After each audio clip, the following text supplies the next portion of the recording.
Elsa, cuando quieras.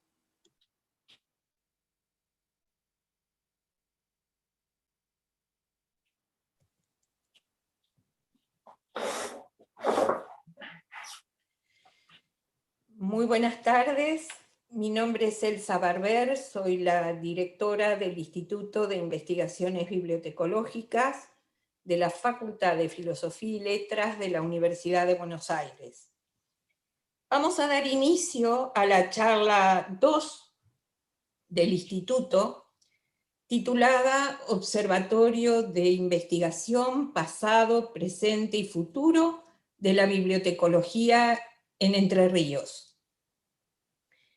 Si bien el equipo es más grande, ellos ya lo comentarán, expondrán Gabriel Matarán, Verónica Gatti y Cristina Casteló.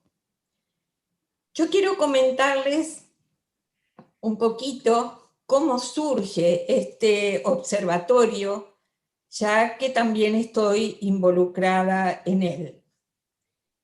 En el año 2017 tuvimos una reunión, Silvia Viale, Cristina Casteló, Verónica Gatti, Gabriel Matarán, compartiendo estas cuestiones de la problemática de la investigación en nuestra disciplina y la necesidad de generar espacios en el ámbito de las universidades. Espacios concretos como puede ser en el nuestro la existencia del instituto. Fue así que surge el Observatorio de Investigación, que es la figura que tienen en el ámbito de la Facultad de Ciencias de la Gestión de la Universidad Autónoma de Entre Ríos. Y aquí quiero detenerme un segundo porque quiero rendir un homenaje a Liliana Bataús, que fue decana de la Facultad de Ciencias de la Gestión de la Universidad Autónoma de Entre Ríos, una colega bibliotecaria estupenda, que ya hoy no está con nosotros, alguien con mucha garra, con mucho entusiasmo, con mucha calidez, con muchas ganas. Y estoy segura que en este momento, desde algún lugar, nos está acompañando. Ella fue una gran impulsora de que este observatorio de investigación avanzara. También quiero agradecer todo el trabajo que realiza Silvia Viale, que hoy no puede estar entre nosotros por un problema personal, simplemente.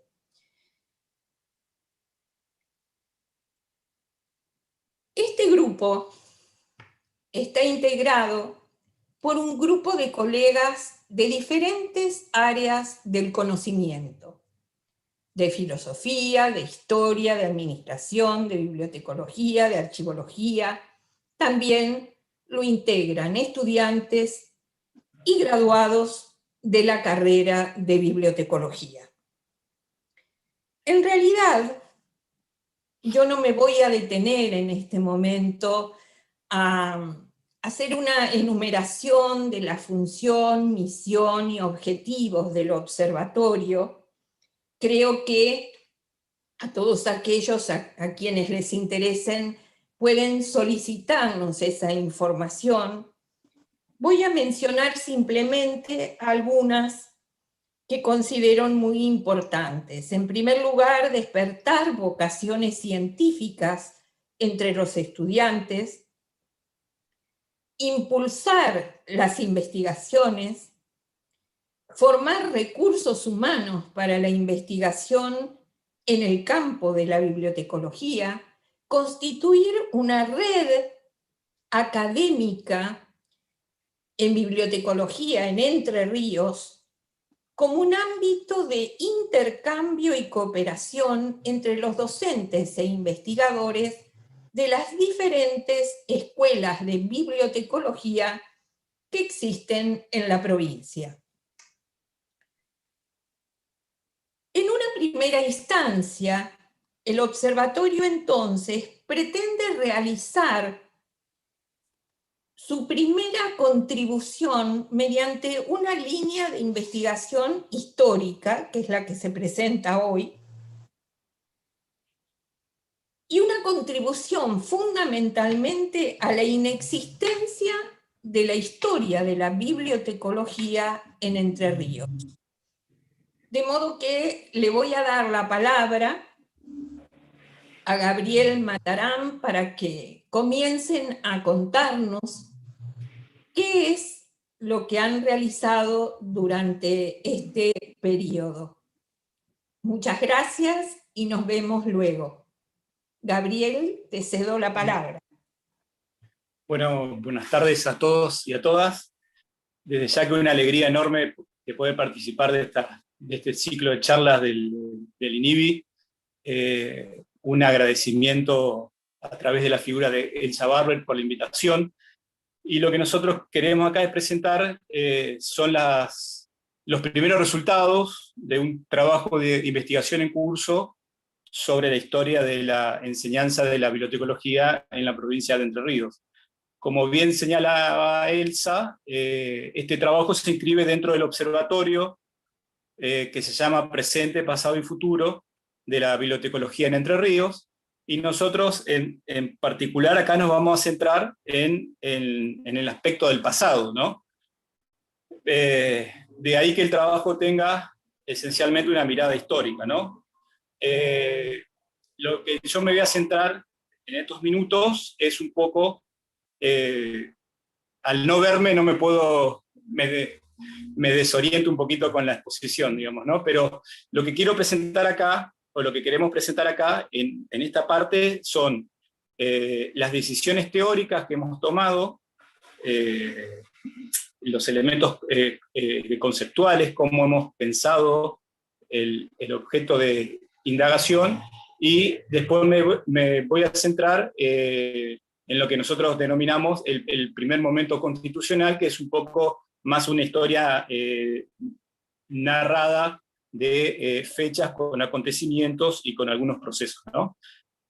Entonces, lo que nosotros queremos trabajar acá es la historia de la enseñanza de la bibliotecología en la provincia de Entre Ríos, entre el periodo 1926-2015, ¿no? Lo que nosotros estamos pensando como concepto para dar cuenta de este proceso es la categoría de momento constitucional, ¿no? Con esta categoría lo que pretendemos ver nosotros es ver cómo se ensamblaron, ¿sí? Agentes o actores, instituciones, normativas, reglas, y cómo se movilizaron diferentes conocimientos, ¿no? Que se fueron coproduciendo entre ellos para el gobierno de la enseñanza de la bibliotecología en este momento largo, en este periodo largo, pero que nosotros lo vamos a dividir en dos momentos constitucionales, ¿no? Un momento constitucional que va desde 1926 hasta 1971, y desde 1971 hasta el 2015, hasta la actualidad, ¿no?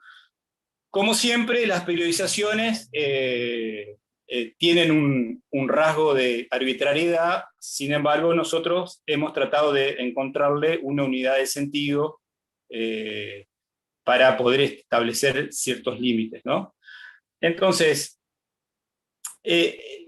bueno, 1926, ¿por qué? Porque ocurre la llegada a lo que se conoce hoy como la Universidad Adventista del Plata.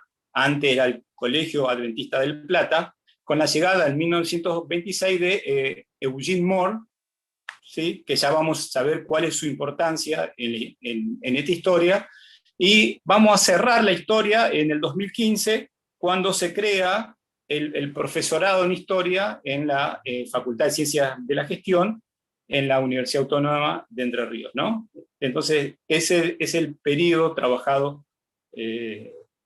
al menos en lo que estamos presentando ahora, ¿no? Cuestiones teóricas, ¿no? Nosotros el enfoque que estamos tratando de pensar acá es un enfoque que busca articular, ¿sí?, al mismo tiempo las cuestiones sociales, institucionales, de la enseñanza de la bibliotecología, con las cuestiones más cognitivas, ¿no? Con qué se enseñaba, cómo se estructuraban los planes de estudios, el contenido de las materias, qué teorías se movilizaban, ¿sí?, qué conceptos. Entonces, lo que tratamos de ver, o la idea que está de fondo acá, es que la dimensión cognitiva también es una dimensión social, y que la dimensión social posee una dimensión cognitiva. Entonces, nuestra perspectiva de análisis, que vamos a tratar de plasmarla ahora en nuestra exposición, es ver cómo se articula lo social y lo cognitivo. Recuerden que esta es una perspectiva de ciencia, tecnología y sociedad. Por lo general se han tratado como cuestiones separadas, ¿no? Lo social va por un carril y lo cognitivo o epistemológico va por el otro, digamos, ¿no? Y ese ir por el otro implica que la epistemología o la dimensión cognitiva responde a una cierta lógica racional que escapa a la dimensión social, ¿no? En cambio, la perspectiva CTS lo que plantea es pensar esa mutua, ese concepto que se utiliza ahora en este campo, que es el de coproducción, cómo se coproduce lo social con lo cognitivo, ¿sí? O pensar cómo lo cognitivo, epistemológico, es social, y lo social tiene un fundamento cognitivo y epistemológico, ¿no? Por ejemplo, eso, ¿cómo se puede ver acá? Digamos, bueno, cómo va a variar la enseñanza de la bibliotecología en función de las instituciones que las acogen, en el sentido que las instituciones poseen normas, reglas y valores, digamos, que van a orientar la enseñanza, por ejemplo, y van a conceptualizar qué se entiende por bibliotecología. Entonces, no es lo mismo, al menos lo que hemos podido ver nosotros, no es lo mismo, o no fue la misma enseñanza la que se produce o la que se produjo en una institución privada de índole religiosa, de una institución pública, donde se le imprimieron diferentes matices al plan de estudio y a la representación de lo que consistía la bibliotecología, ¿no? Entonces, en este contexto hay una dimensión que es central también para pensar lo social, que es el sesgo de género que tiene la enseñanza y la bibliotecología hasta la fecha, digamos, ¿no? Yo soy profesor de la carrera de bibliotecología acá en la UADER, y siempre hay una mayoría de mujeres en relación a la presencia de los varones. Y lo que nosotros hemos podido ver acá a lo largo de esta historia es que fundamentalmente fueron las mujeres quienes impulsaron, ¿sí?, la enseñanza de la bibliotecología en la provincia, ¿no? Y eso, bueno, requiere ser explicado, ¿no? Nosotros hemos esbozado algunas explicaciones en la medida que se fue asociando bibliotecología con educación y asociado el rol educación-mujer, digamos, y en esa transición aparecen fuertemente vinculadas las mujeres, ¿no? Entonces, esos dos anclajes teóricos fuertes, que es ver, digamos, ¿no?, la articulación que existe entre lo cognitivo y lo social, ¿sí?, y el sesgo de género que tuvo la enseñanza de la bibliotecología. Entonces, a partir del concepto momento constitucional, nosotros dividimos, como le comenté recién, en dos momentos, ¿no? Y quisiera destacar algo, ¿no? Que las historias, que existe muy poca producción historiográfica dentro del campo de la bibliotecología en torno a la historia de su enseñanza, digamos, ¿no? Y a nivel nacional, inclusive en la provincia, es casi inexistente, digamos, ¿no? Y en las historias que existen, con esos esfuerzos, esos primeros esfuerzos para dar cuenta de la bibliotecología a nivel nacional, lo que nosotros hemos podido rescatar para la provincia no son mencionadas, digamos, ¿no? O sea que esos primeros esfuerzos que nosotros podemos ver no son mencionadas en esas historias escritas, digamos, ¿no? Entonces, de ahí que pensamos, ¿no? Que este trabajo no solamente va a contribuir a la historia de la enseñanza de la bibliotecología y su institucionalización en la provincia de Entre Ríos, sino que también va a ayudar a pensar, ¿sí?, cómo se fue constituyendo este proceso a nivel nacional, digamos, ¿no? Todavía hay muy poco escrito. Y hay un elemento conceptual también que no lo nombré, que me parece que es esencial, que es ver, ¿sí?, los procesos de circulación.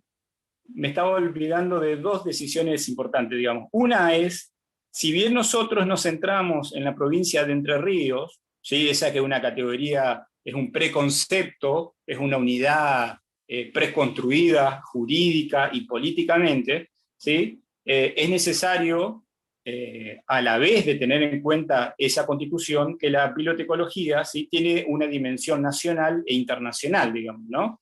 Entonces, quiero decir con esto que si bien nosotros hacemos hincapié en la provincia de Entre Ríos, es clave para poder entender el proceso local, qué es lo que ocurre, ¿sí?, a nivel internacional, ¿no?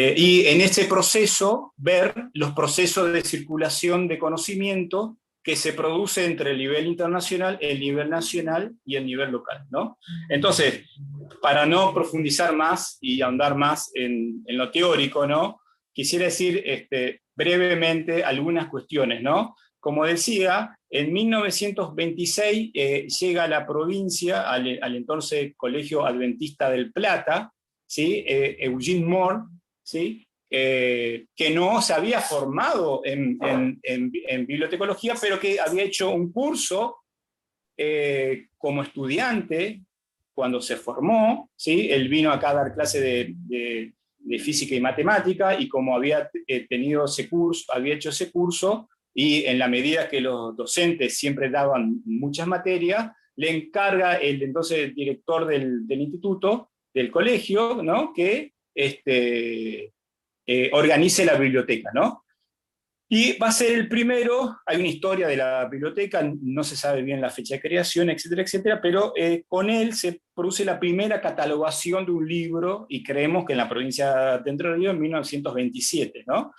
¿Cuál es la importancia de Moore? Es que Moore lo que va a hacer es, además de organizar la biblioteca, va a empezar a formar, va a llevar a cabo un primer esfuerzo local, singular y recortado en el colegio, de formar bibliotecarios, ¿sí?, que por lo general eran estudiantes que trabajaban en la biblioteca. Para eso, lo que hizo en 1935, escribió un curso de biblioteconomía. Él le llamaba Ciencia de la Bibliotecología. Él escribe un curso, un manual, para formar los bibliotecarios, ¿sí?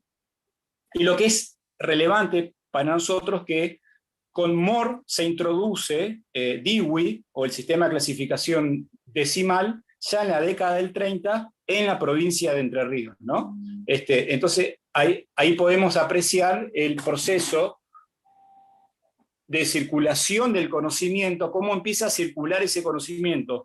Actualmente lo que estamos haciendo es estudiar ese manual, analizando, porque aparece la bibliografía utilizada, digamos, ¿no? Estamos tratando de ver quiénes eran esos autores que Moore estaba citando, ¿no? Entonces, ese manual, ese curso que queda plasmado, inclusive formó muchas generaciones de bibliotecarios en el Colegio Adventista del Plata, llegando inclusive hasta la década del 70, digamos, ¿no? O sea que ahí hay algo que es interesante, ¿no? Cómo se introduce el sistema de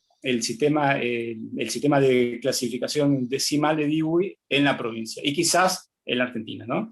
Y el otro esfuerzo que ocurre, ya no en el departamento Diamante, sino en Gualeguaychú, tiene lugar en 1946, cuando también se produce un curso, un curso de bibliotecología en el Instituto Bañasco, ¿sí? Institución que se crea y fue promovida por mujeres, ¿sí? Con la finalidad de que las mujeres accedan a la educación y a la cultura. Se crea una biblioteca popular, y en Entre Ríos hay una fuerte tradición de las bibliotecas populares. En 1944 se hace el Congreso Entrerriano de Bibliotecas Populares, donde se empieza a pensar la promoción de la formación de bibliotecarios. En el 46 tiene lugar en esa institución un curso de bibliotecología. Nosotros pensamos que esos profesores podrían venir del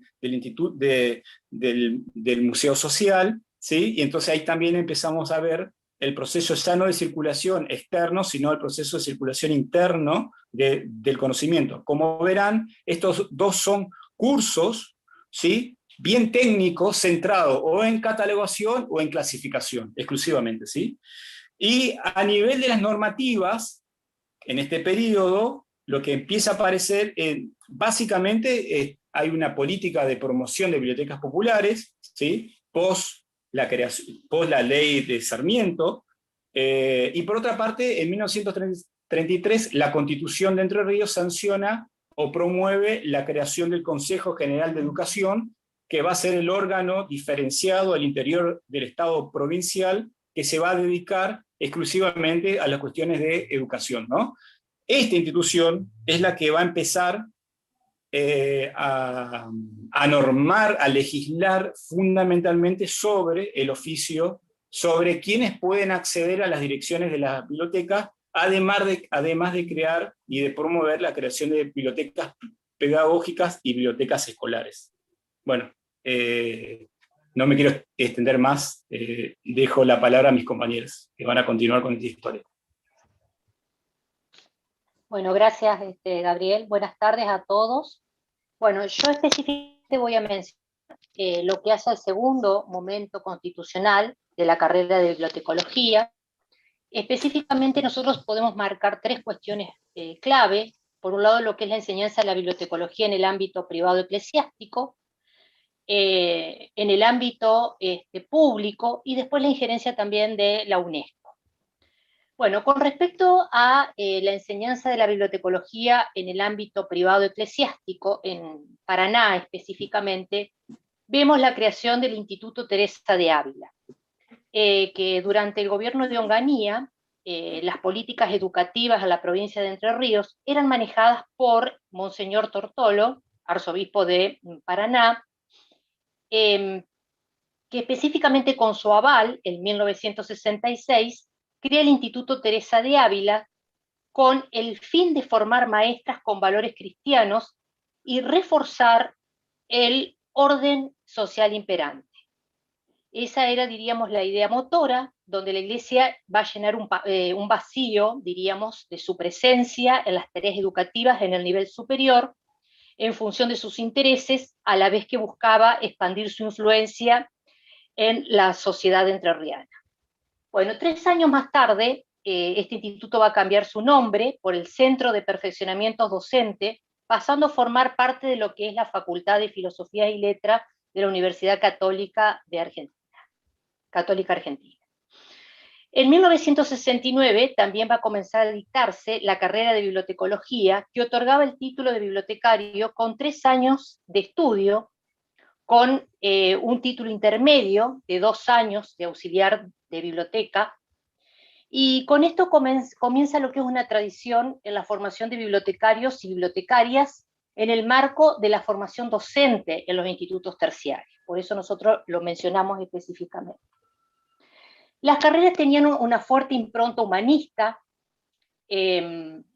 a la vez que tenían una fuerte, por supuesto, carga teológica, y era relevante, esto es relevante señalarlo porque se transpone a la bibliotecología, y en efecto, entre los fundamentos de la carrera, esto aparece muy explícito.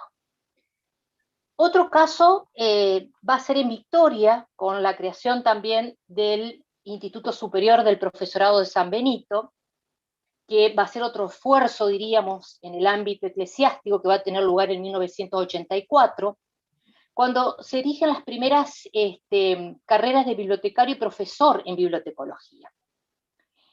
Ambas tienen entre 3 y 4 años respectivamente de duración, que se va a desarrollar dentro de lo que es el Instituto Superior del Profesorado de San Benito. Cito la Abadía del Niño Dios, en la ciudad, por supuesto, de Victoria. Acá aparece lo que es también el aval del Consejo General de Educación, y con esto también el reconocimiento nacional, y esas carreras se van a abrir a término, sus cortes van a ser a término, y el plan de estudio era muy similar al ya mencionado por el Centro de Perfeccionamiento Docente, la UCA, sede Paraná.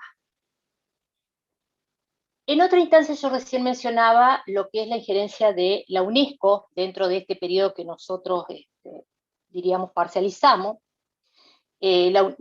específicamente la UNESCO en los centros de Entre Ríos, con el curso audiovisual de bibliotecología para América Latina. Esto se dicta durante las décadas del 1960 y 70, donde vamos a ver que este contexto va a estar liderado por la informática, la tecnología de la información.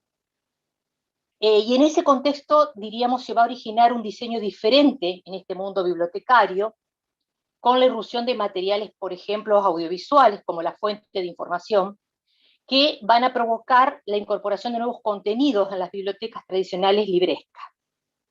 Bueno, en este contexto, la UNESCO tuvo una política de fuerte influencia en América Latina, ¿no? Siendo una de ellas este curso que yo mencionaba, el curso audiovisual de bibliotecología para América Latina, que específicamente se dicta en 1969, y que va a ser promovido y dictado bajo la coordinación de Roberto Juarros.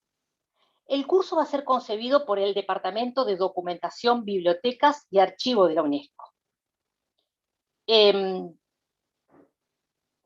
Vamos a ver que este curso va a tener diferentes repercusiones, o sea, se va a dictar en la provincia en diferentes lugares, se va a dictar dentro de las provincias en diferentes espacios, diríamos, en otras provincias, y en particular el curso va a ser dictado también en 1976 en Paraná y en Concordia, con el auspicio de la Universidad Nacional de Entre Ríos, ¿no? Donde se le va a otorgar un título como bibliotecarios profesionales. Bueno, y el último aspecto que yo quería señalar es la enseñanza, también dentro de las instituciones ya públicas, ¿no? En este caso mencionar Concepción del Uruguay, donde el Colegio Superior del Uruguay Justo José de Urquiza, en 1985 va a tener aquí lugar la creación de la carrera de auxiliar de bibliotecas y bibliotecarios. Este plan también va a ofrecer distintos números de años según la titulación, por ejemplo, 2 años para auxiliar de biblioteca, 3 para el de bibliotecario, y son, por supuesto, carreras de niveles terciarios. Y el otro caso es Paraná, donde también dentro de estas instituciones públicas, bajo lo que es la Universidad Autónoma de Entre Ríos, que tiene su creación en el 2001, va a implicar también esta universidad la absorción de los institutos terciarios de la provincia. Por ende, las carreras que se dictaban allí, tal como en el caso de la carrera de bibliotecología, que se daba en el Instituto Terciario por ejemplo, de la ciudad de Concepción del Uruguay, se va a incorporar a la Facultad de Humanidades y finalmente se va a incorporar a la actual Facultad de Ciencias de la Gestión con sede en dicha ciudad, constituyéndose una novedad, ya que las carreras de bibliotecología en el país se encuentran en las facultades de Humanidades y Filosofía. Esto tiene que ver quizás por su orientación hacia la administración, hacia la gestión de las bibliotecas, que pudo haber justificado, ¿no es cierto?, dicha decisión. Bueno, una vez que está incorporada a este nivel, que ya es un nivel universitario, adquiere el rango de carrera de pregrado, con una duración de 3 años, y cuyo título que se otorga es el de técnico bibliotecario documentalista. Esta nueva titulación, previo modificación, por supuesto, del plan de estudio vigente, fue aprobada recién en el 2003, y a partir del 2006 se comenzó a dictar en la Facultad de Ciencia de la Gestión sede Paraná, o sea, 9 años más tarde que en el 2015, ¿no? Se creó la carrera entonces allí, en el 2015, en la carrera del profesorado de bibliotecología en ambas sedes. Bueno, ahora, para no extenderme, le paso la palabra a Cristina. Gracias.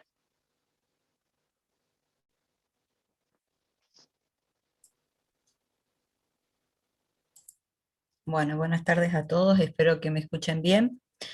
Eh, Continuando con lo que Verónica venía hablando, yo me voy a centrar un poco en todo lo que es las bibliotecas escolares.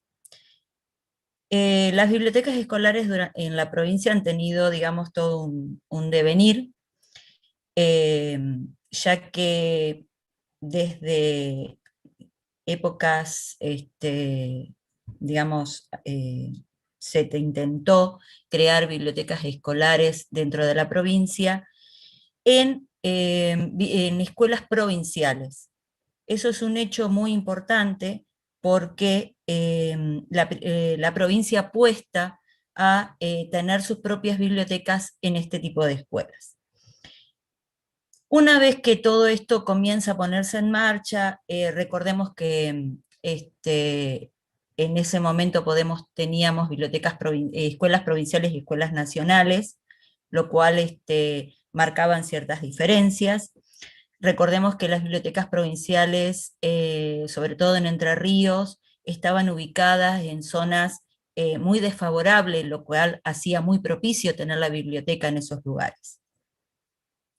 Pero un hecho fundamental dentro de este devenir histórico fue en 1986 cuando se crea la Dirección de Bibliotecas Escolares.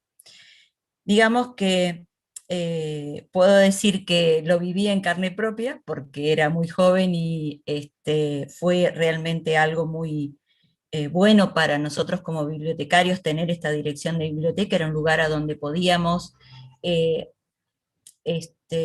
a hacer nuestras consultas y sobre todo un lugar que se había ganado dentro del Consejo General de Educación. Esta dirección de bibliotecas crea lo que se llama el Programa para Bibliotecas Escolares, que nosotros vulgarmente conocimos como el Librito Blanco, que tanto amamos y tanto odiamos. Ese librito blanco que teníamos fue una suerte de orientación o una guía de lo que el bibliotecario o las actividades que debía realizar el bibliotecario.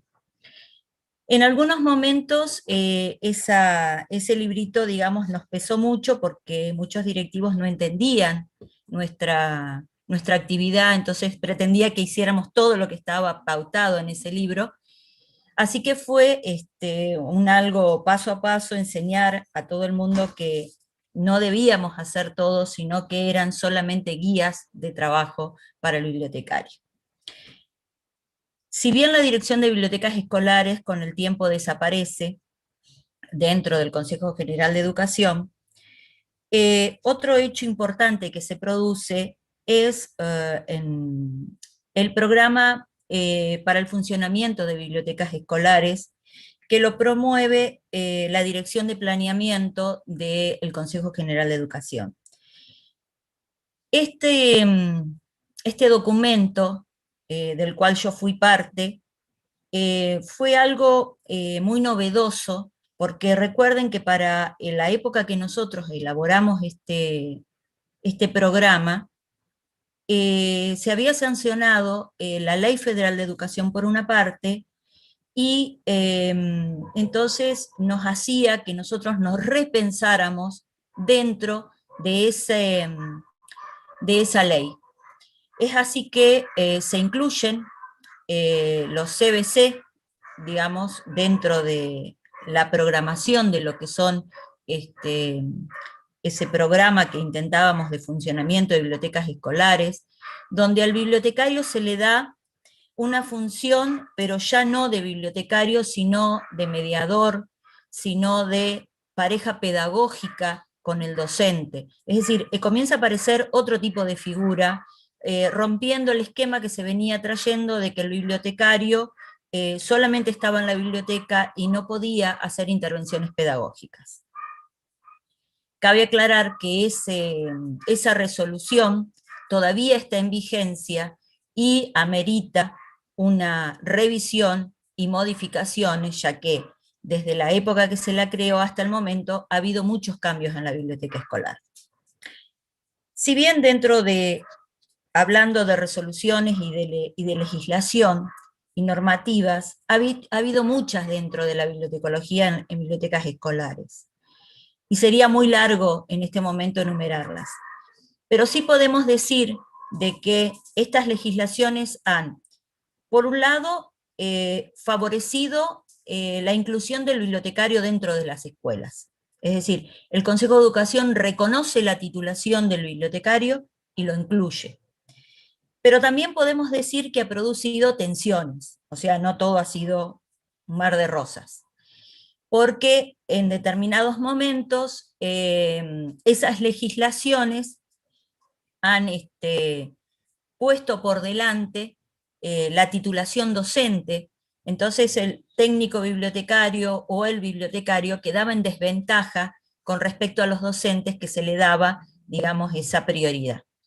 Por eso hoy Verónica hablaba de la formación de los profesorados, una manera de que el bibliotecario adquiriera esa experticia pedagógica y sobre todo para que pudiera más tranquilamente acceder a esos cargos. Otro hecho muy importante dentro de la provincia, y creo que cabe remarcarlo muy bien, es la creación de las bibliotecas pedagógicas. Si bien cuando digamos, la idea de la resolución es que cada departamental, dirección departamental de escuela de la provincia tenga su biblioteca, en un primer momento la idea es crear eso, cada biblioteca pedagógica en cada departamento, como una manera de apoyar la tarea de los supervisores y el director departamental y la tarea docente. Ese fue, digamos, el espíritu de la ley. En cuanto a eso, actualmente podemos decir que subsisten solamente 3 bibliotecas pedagógicas.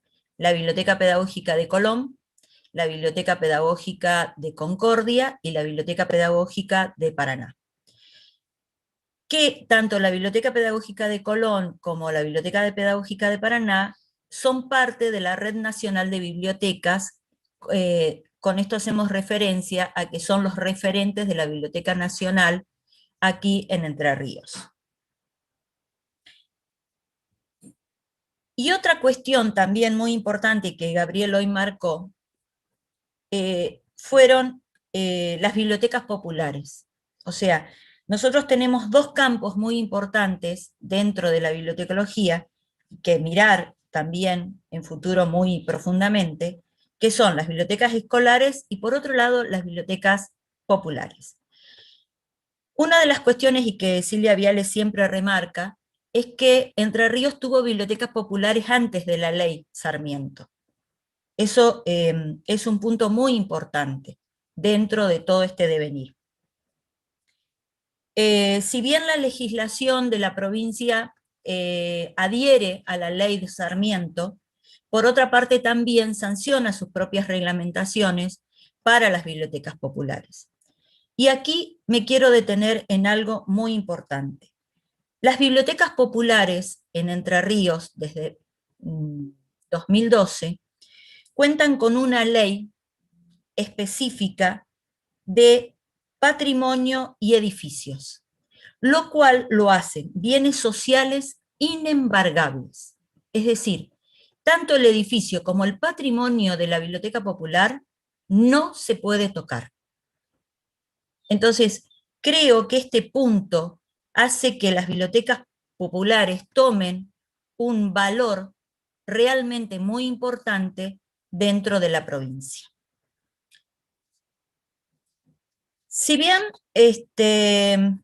nosotros intentamos dar un panorama de lo que nos encontramos dentro de la provincia, como ustedes pueden ver, es muy variado, es muy amplio, y nos encontramos, digamos, con muchas sorpresas dentro de esto de que empezamos a investigar. Por un lado, hoy Gabriel decía esto, lo que podríamos decir, la visualización social de las bibliotecas.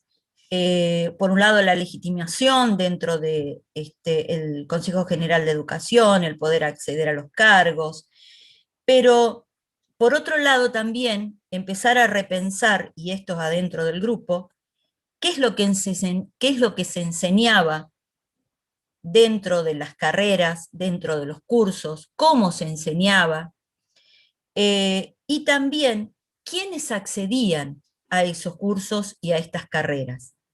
Y Gabriel marcó hoy un punto muy importante que era la cuestión de género. Creo que si nosotros miramos nuestras reuniones de bibliotecarios, lo vemos perfectamente que en su mayoría somos mujeres. Y esto nos llama, y como dijo Gabriel, a una reflexión muy grande respecto a por qué el género femenino es el que hace pie dentro de la bibliotecología. Es algo para pensar muy profundamente. Nosotros sabemos que dentro del ámbito también tenemos varones, pero son una minoría. Y pensar esto hace que nosotros tengamos que recorrer un camino que todavía nadie ha recorrido dentro de la historia de la bibliotecología. Otra de las cuestiones es la circulación de conocimiento, ¿de dónde llega? Nosotros sabemos siempre que las fuentes o fueron Estados Unidos o fueron España o Europa. Y eso lo vemos hasta hoy. Hoy sigue marcada esa impronta que nosotros vemos desde el inicio en nuestros estudios o en nuestra investigación, y sigue marcada hasta la actualidad. Eso lo vemos perfectamente en los sistemas de clasificación, que por otro lado yo soy profesora de clasificación y lo vemos perfectamente. Nosotros utilizamos o el sistema de clasificación de CDD o utilizamos CDU.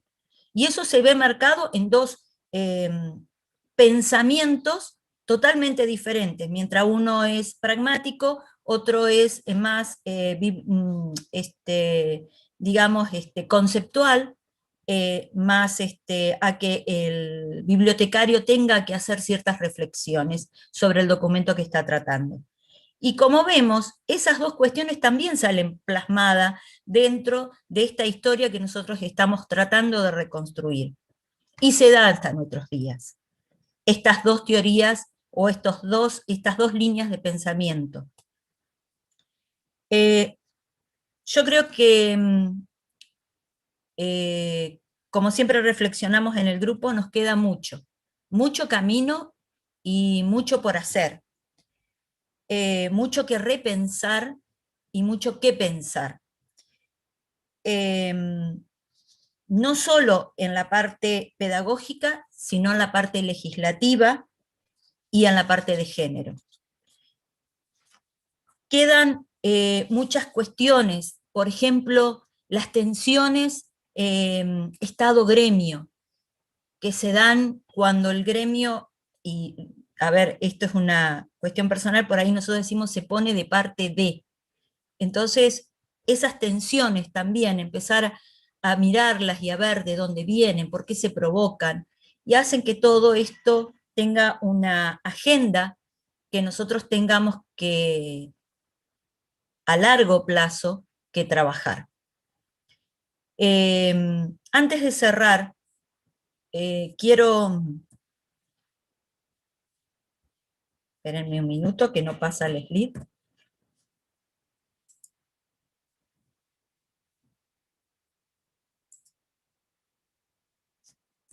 Ahí está.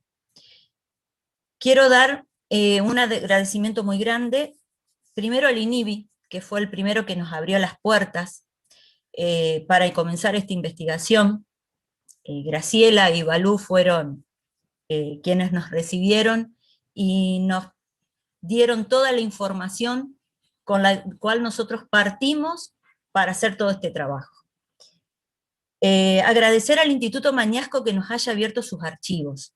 No todas las instituciones lo hacen. La Universidad Adventista del Plata también, un agradecimiento muy grande porque nos abrió las puertas y nos brindó toda la información que tenían, y donde encontramos estas joyas que nosotros no sabíamos que teníamos. A la Universidad Católica Argentina, en la sede Paraná, a todo su personal, a su decano, y en especial a la profesora Mariela Sena, que sin querer se convierte en una suerte de auxiliar cuando necesitamos alguna información. Al Archivo General de la provincia, a su director y todo su personal que también colaboran muchísimo con nosotros. A la Biblioteca de la Legislatura, a su director y a 2 bibliotecarios que fueron estudiantes de la carrera y que siguen como colaboradores dentro de esta investigación. Y un especial muchas gracias a Hernán Hammerly. Hernán en este momento está en Estados Unidos y realmente fue muy grato volver a encontrarnos. Yo lo conocí a él de muy joven, y todo lo que nos transmitió en esa reunión virtual que tuvimos fue muy importante para nosotros, porque nos abrió otros lugares o otras puertas para empezar a investigar más. Él es un doctor en bibliotecología, en ciencias de la información, recibido en la Universidad de Michigan, y fue director de la biblioteca de la Universidad Adventista del Plata. Elsa, también agradecerte todo lo que colaborás con nosotros, la guía que sos para nosotros en este trabajo. A todos aquellos que de una u otra manera hacen que nosotros tengamos este motor para que podamos seguir investigando. Todos sabemos que hacer investigación no nos da dinero, es todo por ganas y a pulmón.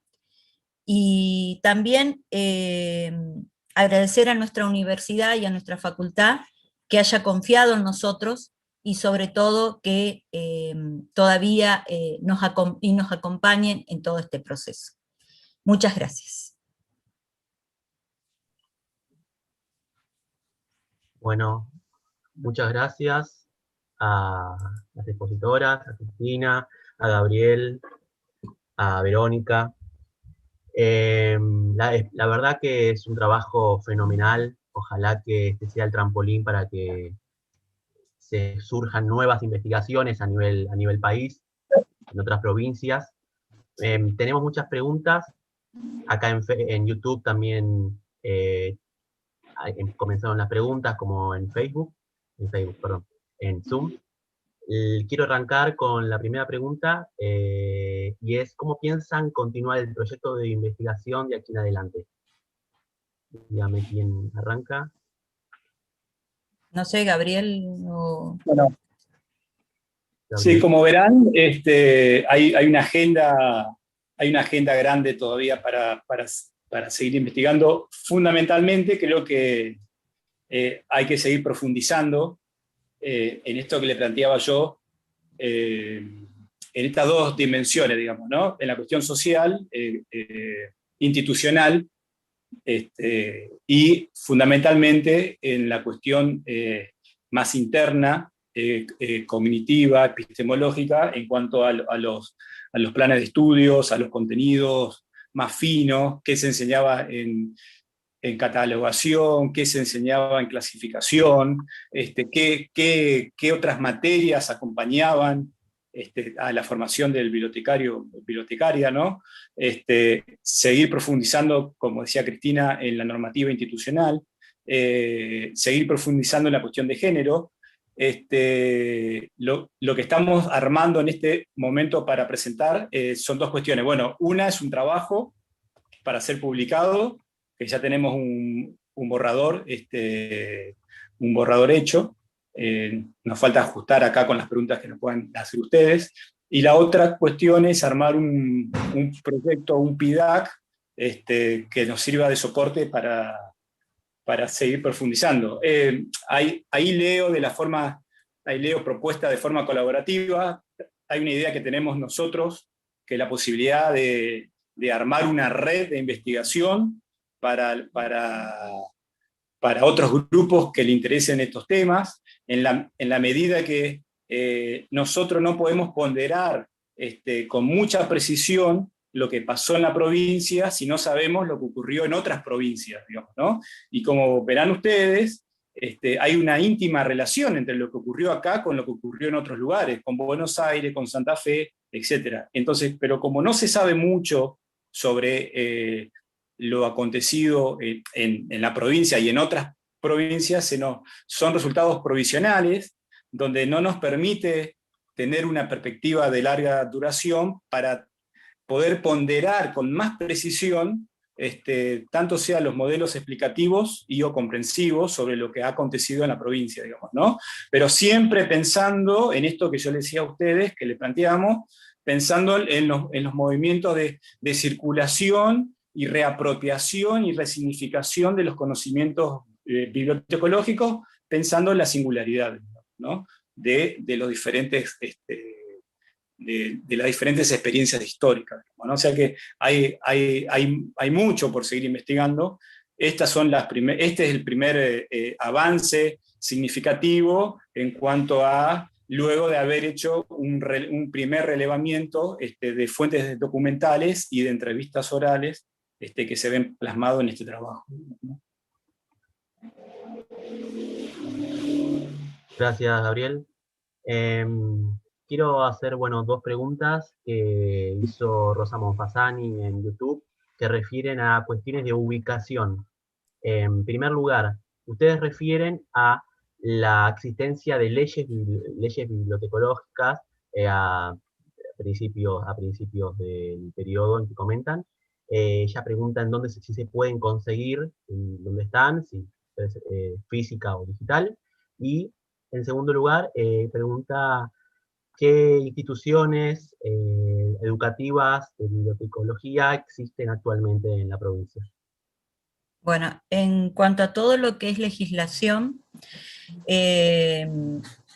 nos ha provisto la Biblioteca de la Legislatura de Entre Ríos, lo cual ha sido muy importante, y eso se puede consultar en la página de la legislatura, de la Biblioteca de la Legislatura de Entre Ríos, o bien directamente dirigirse a los bibliotecarios, que ellos responden cuando se necesita alguna legislación en especial. En cuanto a lo que preguntaba Rosa de las instituciones que actualmente enseñan bibliotecología, existe en la Universidad Autónoma de Entre Ríos, en la Facultad de Ciencia de la Gestión,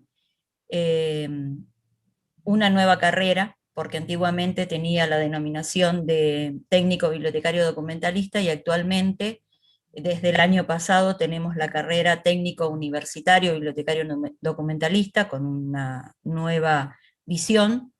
También dentro de la universidad se cursa el profesorado en bibliotecología.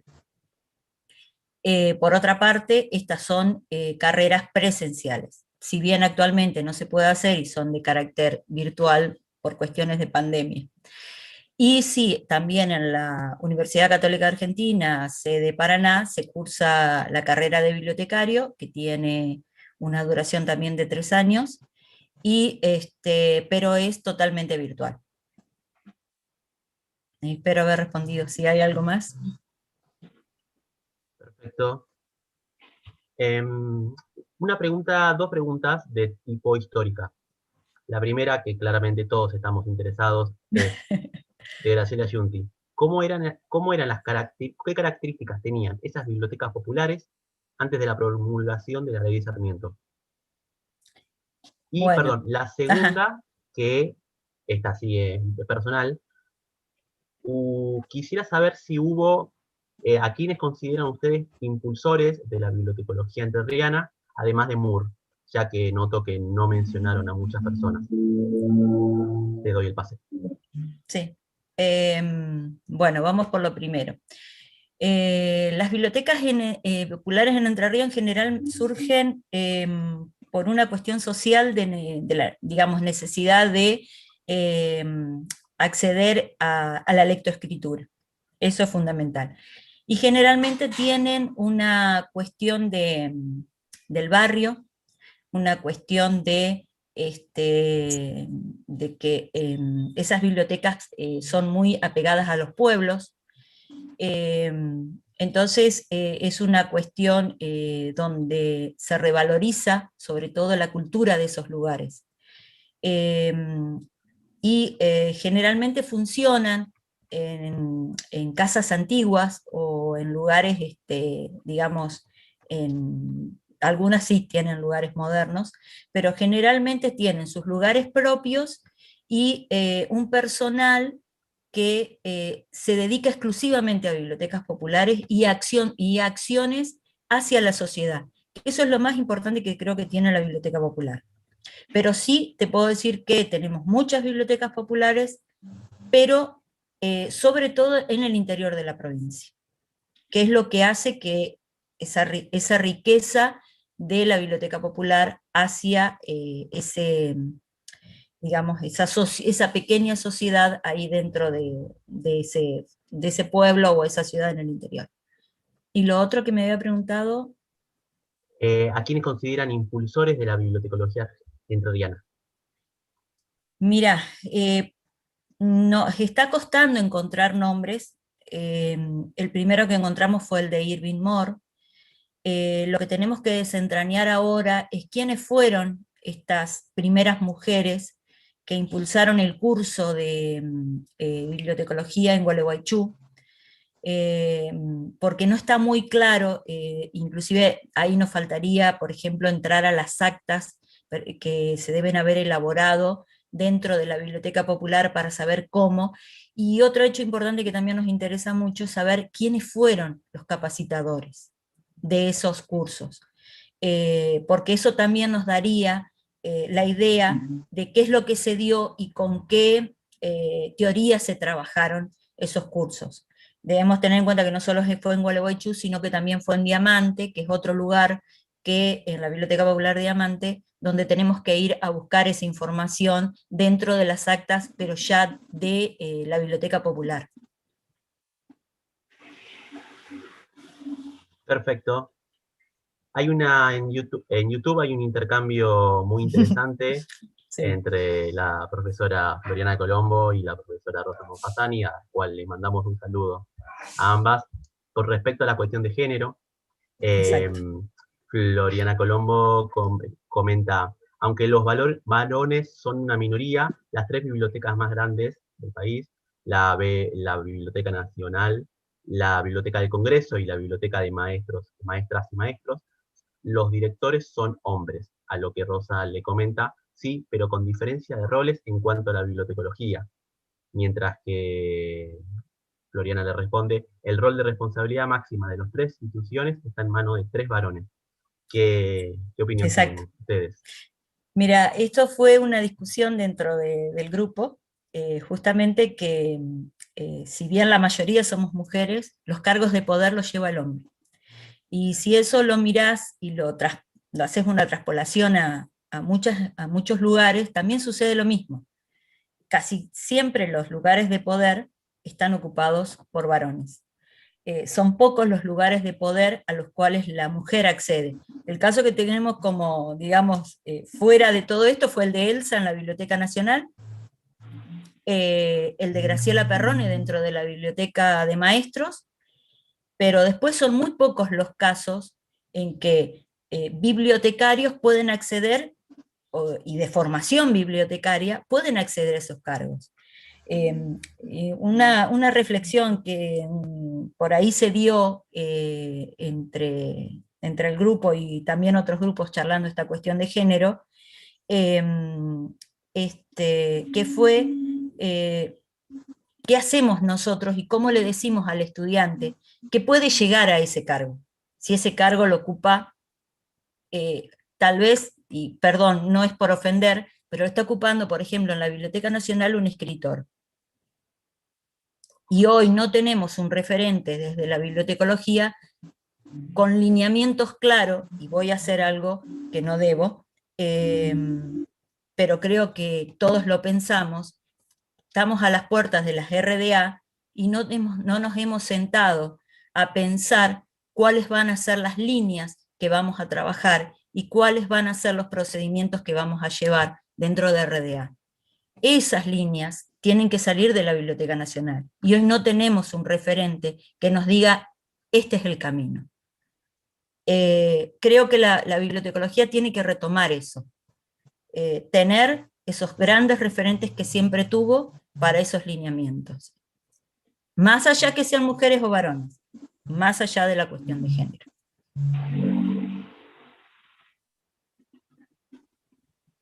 Gracias, Cristina. Ya sé que te armé un lío. No, está perfecto.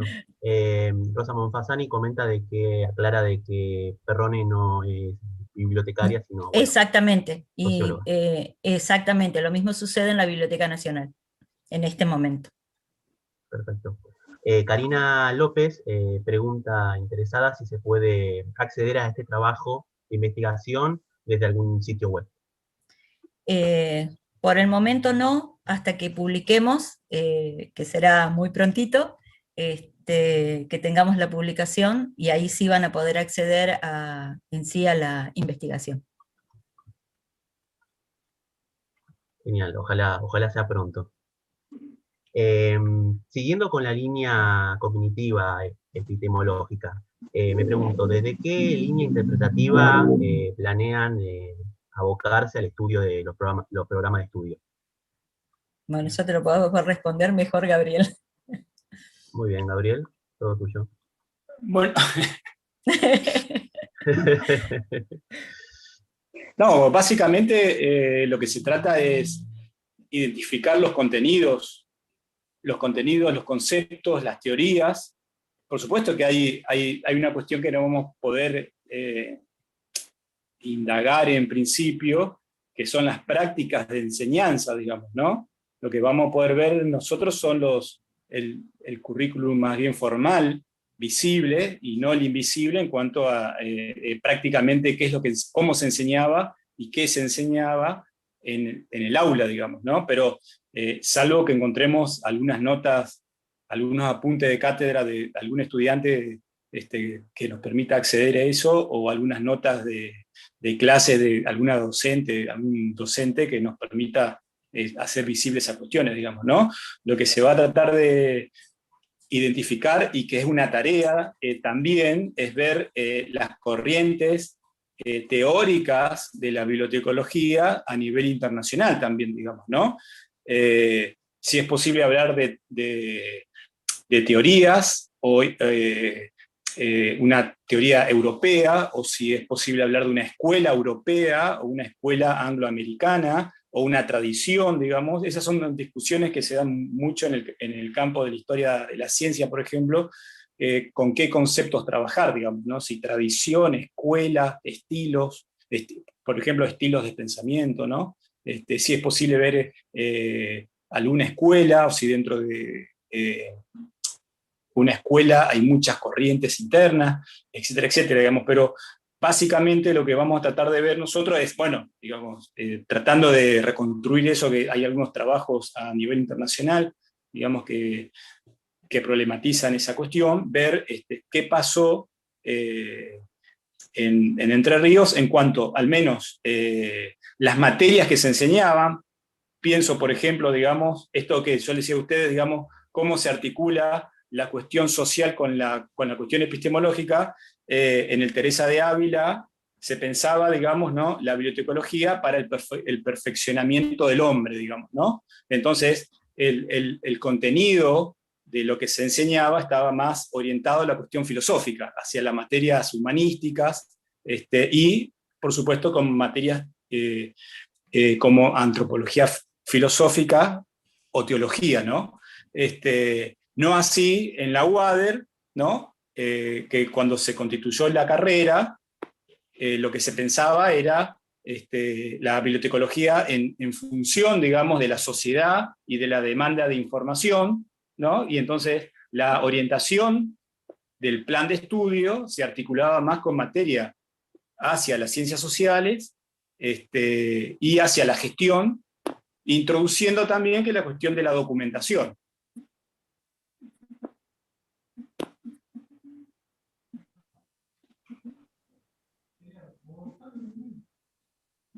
No sé si me ven bien. Sí, se ve. Se está cortando un poco. Se me corta. Mientras, bueno, no sé si estás bien de conexión. Si no, pasamos a otra pregunta. Me desconecto y me vuelvo a conectar. Sigan con otra pregunta, por favor, Dale. a ver si es un problema mío. Gracias, perdonen. No, por favor. No, sí, por ejemplo, una pregunta que me hago es cómo aplican el tema del estudio de la legislación en el contexto de la formación de la educación en bibliotecología, ya que es muy buena herramienta para pensar a futuros trabajos también. Sí, la idea, o sea, dentro de la carrera nosotros tenemos lo que se llama como nombre de fantasía, derecho público y privado, que es donde un poco se desanda la legislación. Si bien es un poco, digamos, trabajoso con los abogados trabajar para que entiendan que, por ejemplo, debemos tocar temas como derecho de autor, temas como derecho a la información. Y otra materia que también trabaja mucho ese tema, o por lo menos lo pretende hacer, es la de Verónica, que ella les va a poder explicar porque ella lleva ética y derechos humanos, y desde ahí también se aborda esta temática. Vero.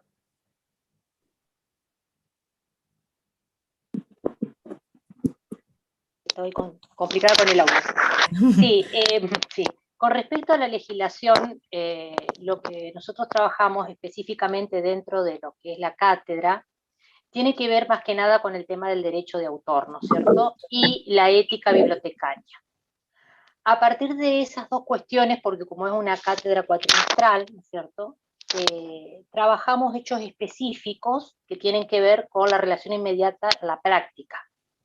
Y generalmente lo que sale como interés es la práctica docente, ¿no? O sea, la pregunta que generalmente se hace, ¿no?, se hace a los alumnos es, bueno, dentro de la práctica docente, como futuros bibliotecarios, ¿no?, ¿cuáles son las problemáticas que se presentan? Y bueno, y esto tiene que ver principalmente bajar legislación que tiene el Consejo General de Educación, que rige lo que es la práctica en sí, ¿no? Eso es por un lado, y por el otro lado las cuestiones éticas que tienen que ver ya con un marco, diríamos, más general, jurista, que hacen a la ética de la profesión en su interior, ¿no? Y ese es el debate que nosotros manejamos en una cátedra cuatrimestral, y que bueno, que ya en 4 años de que se está desarrollando esta cátedra, las problemáticas lindan en ese sentido, porque nosotros nos tratamos de amoldar de acuerdo al interés, ¿no es cierto?, del alumnado. No sé si respondo ahí, Leonardo. Sí. La verdad que había una pregunta de Floriana Colombo, si podían contar un poco más sobre Mor, ya que, bueno, no se quedó bien claro si es de Estados Unidos, pero bueno, me parece, aunque Sí. hubo una intervención, y es muy interesante saber un poquito más. Si recomiendan alguna, pregunta si hay una bibliografía para conocerlo, o algo Sí, Irving Moore viene de Estados Unidos, no recuerdo exactamente de qué localidad, y llega al colegio, y si bien él venía destinado a estudiar, a dictar materias como física y matemática, en ese momento el presidente se llamaba del colegio, le dice, bueno, que necesita un bibliotecario que organice la biblioteca y que, bueno, que como él ve que en su currículum ha hecho un curso, le encarga esa organización.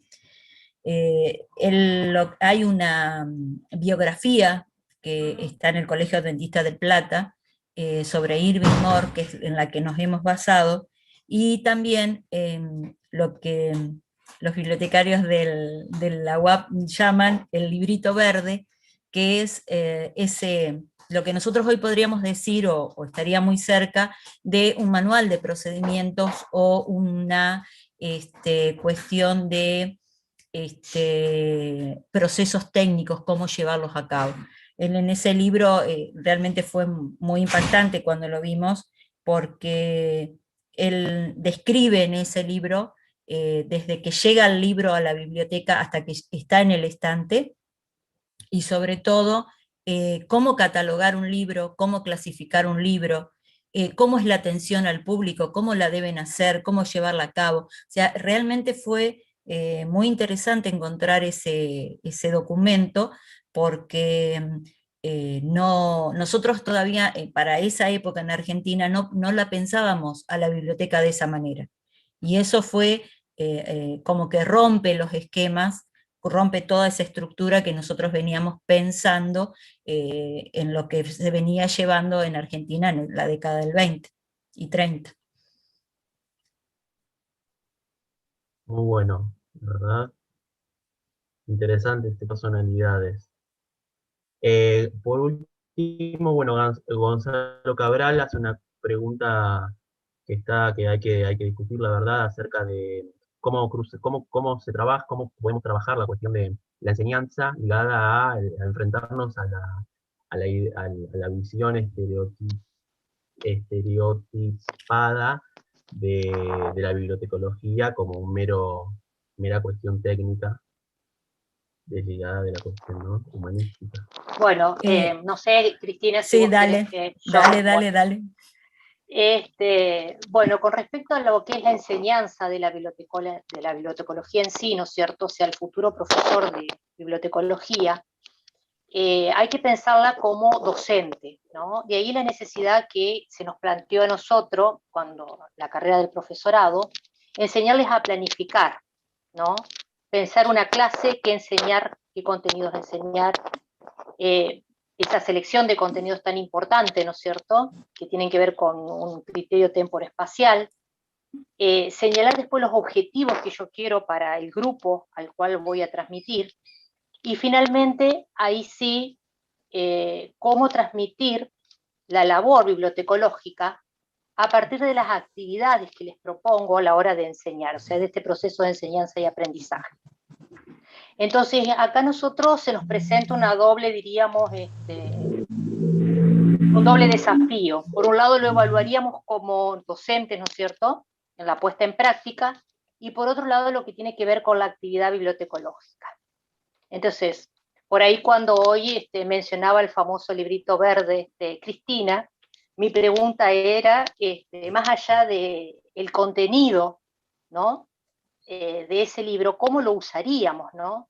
¿Cómo lo pondremos en práctica su uso? ¿Cómo le daremos vigencia a la contemporaneidad? Porque es un manual procedimental.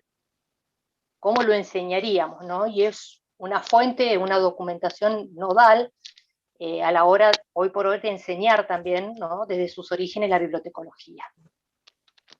Leo, ¿puedo responder también esa pregunta?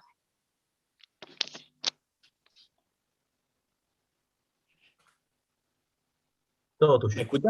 Leo. No, Todo tuyo. Sí. a lo que decía Vero, yo quisiera agregar esto, digamos, ¿no?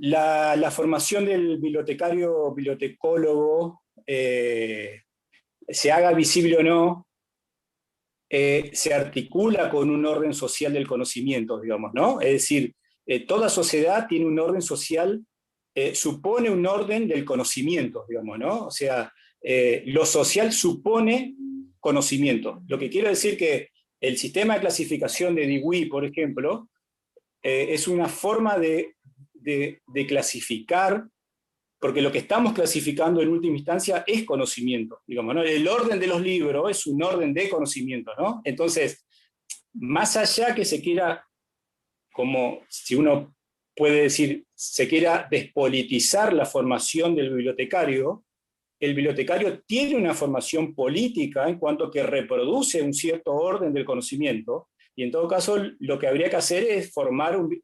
Pero esto ya es normativo, no de lo que pasó, digamos, ¿no? Esto, ¿cómo se debe formar un bibliotecario? Tiene que ser un bibliotecaria crítica que ponga en discusión los sistemas de clasificación del conocimiento, digamos, ¿no? Porque detrás del sistema de clasificación o los conocimientos hay un orden social y hay un orden de poder, digamos, ¿no? Entonces, se haga visible o no se haga visible, es un agente cultural en cuanto que reproduce determinados tipos de clasificaciones del conocimiento, ¿no? Ahora, por otra parte, en términos históricos, en lo que vimos que hay un momento estricto de los cursos, los primeros cursos eran, uno puede decir, técnicos, en cuanto a que se enseñaba nada más clasificación y catalogación, digamos, ¿no? Pero después, esto que yo les planteaba a ustedes, por ejemplo, en la formación de la UCA, es decir, la Iglesia tiene un orden del conocimiento también, y cuando formaba a los bibliotecarios, bibliotecarias, estaba pensando también para reforzar ese orden del conocimiento, y en cuanto que lo pensaban como agentes culturales de cambio, ¿sí? Se haga explícito o no se haga explícito. Entonces, me parece que lo que hay que revisar ahí son esos preconceptos o esa imagen que se piensa que el bibliotecario solamente adquiere un conocimiento técnico, porque ese conocimiento técnico es esencialmente social. Entonces, no hay una distinción entre lo técnico y lo social. Lo técnico es social, y en cuanto tal, ya es un agente cultural de cambio. Lo que pasa es que no se hace visible eso, ¿sí? Muy bueno, la verdad concuerdo en todo lo que dicen. Y bueno, ojalá que se reproduzca esta investigación en muchas universidades y terciarios y bibliotecas más. Bueno, a modo de estar llegando al final de la charla, vamos a darle el pase a la directora del INIBI, Elsa Barber. Elsa, todo tuyo.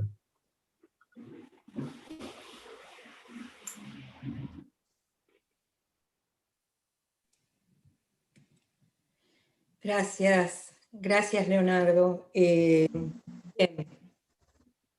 Gracias Gabriel, Verónica, Cristina y todo el equipo el resto del equipo que hoy no ha participado o por lo menos no ha tenido visibilidad. Muchísimas gracias por la presentación. En realidad, mientras ustedes hablaban, yo pensaba, desde el 2017, cuando pensamos todo esto, yo no sé si nos imaginábamos que ahora en el 2021 ustedes iban a estar realizando esta presentación. De modo que los felicito por el enorme compromiso que han tenido para llevar adelante todo esto. Sé que han realizado viajes para buscar información, sé que incluso han tenido una conversación telefónica con Hernán Hammerling hace muy poquito. Todo eso evidentemente es costo que seguramente sale de sus rentas. De modo que esto demuestra un gran compromiso de parte de ustedes para con la historia de la bibliotecología en la provincia en la que viven. Para mí es un placer acompañarlos y quisiera comentar que no hace tanto tiempo, no recuerdo exactamente, hemos tenido una reunión virtual con el nuevo secretario de investigación de la Facultad de Ciencias de la Gestión de la Universidad Autónoma de Entre Ríos, porque han cambiado hace muy poco las autoridades. Corríjanme si no es así totalmente, por favor, pero creo que hace poco cambiaron. Sí, Elsa, hace poquito.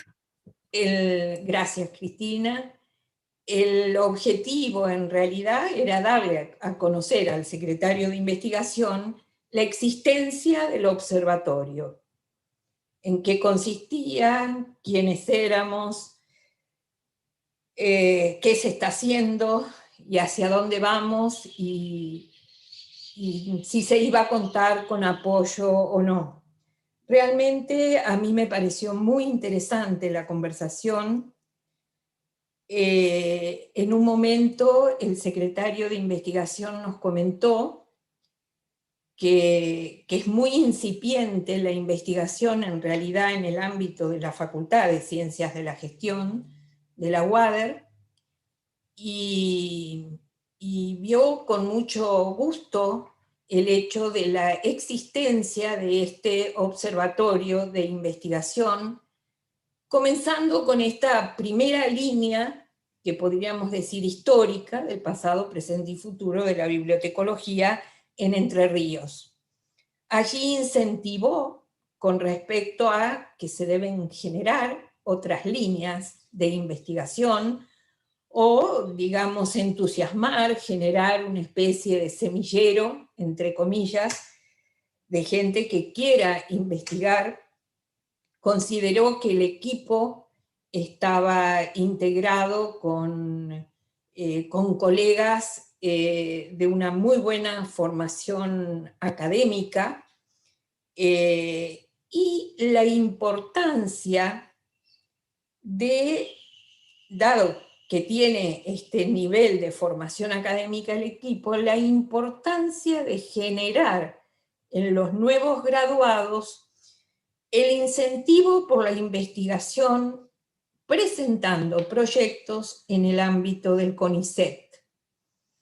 Un poco también esto relacionado con algo que se planteó en la charla, que también me pareció muy importante, porque es algo que siempre hablamos entre bambalinas, y es que en general quienes hacen investigación lo hacen ad honorem, como en el caso de este equipo, absolutamente es ad honorem, todos, desde el director hasta el último integrante,